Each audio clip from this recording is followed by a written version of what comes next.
Embracing otherness. When I first heard this theme, I thought, well, embracing otherness is embracing myself. And the journey to that place of understanding and acceptance has been an interesting one for me. And it's given me an insight into the whole notion of self, which I think is worth sharing with you today. We each have a self, but I don't think that we're born with one.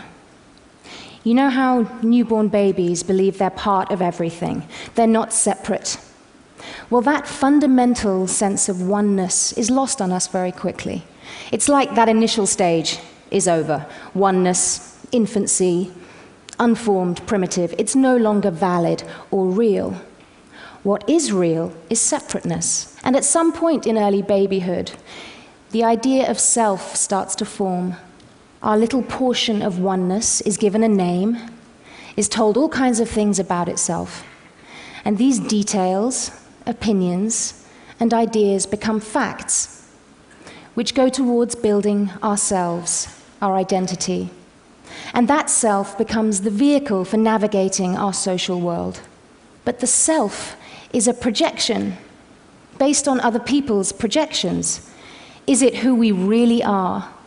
Or who we really want to be, or should be? So this whole interaction with self and identity was a very difficult one for me growing up. The self that I attempted to take out into the world was rejected over and over again. And my panic at not having a self that fit, and the confusion that came from myself being rejected, created anxiety, shame, and hopelessness, which kind of defined me for a long time. But in retrospect, the destruction of myself was so repetitive that I started to see a pattern. The self changed, got affected, broken, destroyed, but another one would evolve. Sometimes stronger, sometimes hateful, sometimes not wanting to be there at all. The self was not constant. And how many times would myself have to die before I realized that it was never alive in the first place? I grew up on the coast of England in the 70s. My dad is white from Cornwall, and my mum is black from Zimbabwe. Even the idea of us as a family was challenging to most people. But nature had its wicked way, and brown babies were born. But from about the age of 5, I was aware that I didn't fit. I was the black atheist kid in the all-white Catholic school run by nuns. I was an anomaly. And myself was rooting around for definition, trying to plug in. Because the self likes to fit, to see itself replicated, to belong. That confirms its existence and its importance. And it is important. It has an extremely important function. Without it, we literally can't interface with others. We can't hatch plans and climb that stairway of popularity, of success. But my skin color wasn't right. My hair wasn't right. My history wasn't right. Myself became defined by otherness, which meant that in that social world, I didn't really exist. And I was other before being anything else, even before being a girl. I was a noticeable nobody. Another world was opening up around this time, performance and dancing. That nagging dread of selfhood didn't exist when I was dancing. I'd literally lose myself. And I was a really good dancer. I would put all my emotional expression into my dancing. I could be in the movement in a way that I wasn't able to be in my real life, in myself. And at 16, I stumbled across another opportunity, and I earned my first acting role in a film. I can hardly find the words to describe the peace I felt when I was acting. My dysfunctional self could actually plug in to another self, not my own, and it felt so good.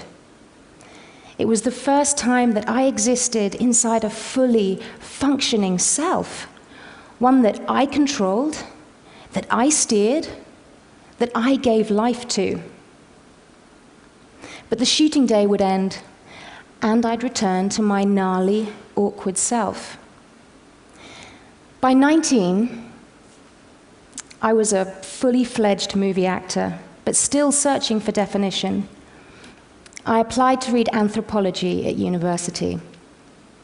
Dr. Phyllis Lee gave me my interview, and she asked me, how would you define race? Well, I thought I had the answer to that one, and I said, skin color. So, biology, genetics, she said.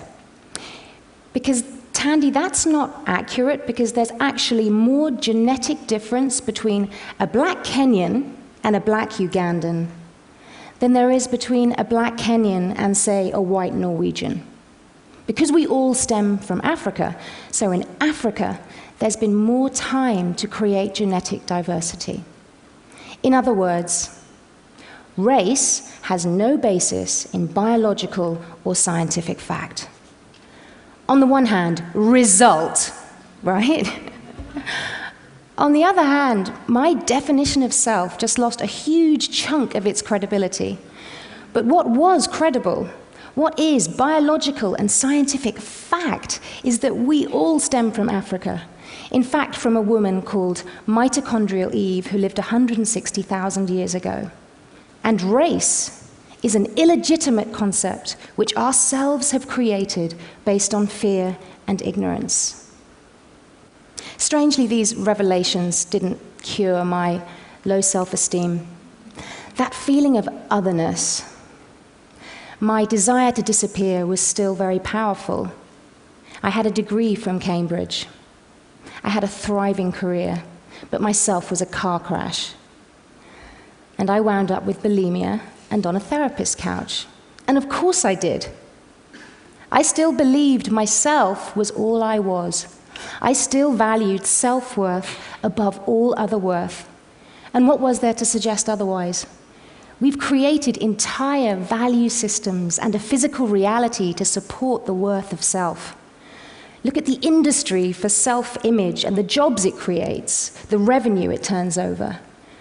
We'd be right in assuming that the self is an actual living thing, but it's not. It's a projection which our clever brains create in order to cheat ourselves from the reality of death. But there is something that can give the self ultimate and infinite connection. And that thing is oneness, our essence. The self's struggle for authenticity and definition will never end unless it's connected to its creator, to you and to me. And that can happen with awareness. Awareness of the reality of oneness and the projection of selfhood. For a start, we can think about all the times when we do lose ourselves. It happens when I dance, when I'm acting. I'm earthed in my essence, and myself is suspended. In those moments, I'm connected to everything. The ground, the air, the sounds, the energy from the audience. All my senses are alert and alive. In much the same way as an infant might feel, that feeling of oneness. And when I'm acting a role, I inhabit another self, and I give it life for a while. Because when the self is suspended, so is divisiveness and judgment. And I've played everything from vengeful ghost in the time of slavery to Secretary of State in 2004. And no matter how other these selves might be, they're all related in me.